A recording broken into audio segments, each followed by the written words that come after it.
नमस्कार, आपण पाहत आहात एसके न्यूज।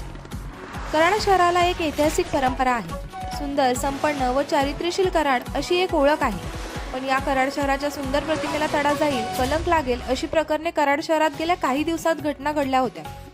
काही लोकांनी त्या घटना उघडीसही आणल्या होत्या, पण त्या मोठ्या तडजोडीने दाबून ठेवण्यात आल्या। अशा कित्येक घटना आम्ही एसके न्यूज मधून उघड करण्याचा प्रयत्न करणार आहोत।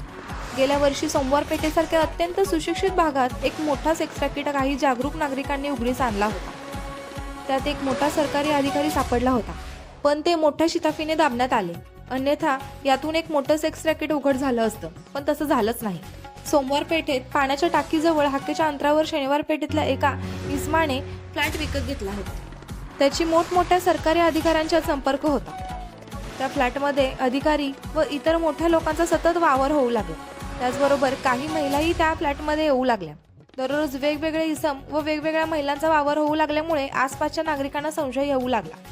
म्हणून एक दिवशी आजूबाजूच्या नागरिकांनी त्या फ्लॅटचा दरवाजा वाजवून आतील इसमाला रंगेहात पकडून चोपही दिला होता। पोलिसांना तात्काळ बोलवण्यात आले होते। चोप देताना काही तरुणांनी त्याचे चित्रणही केले होते।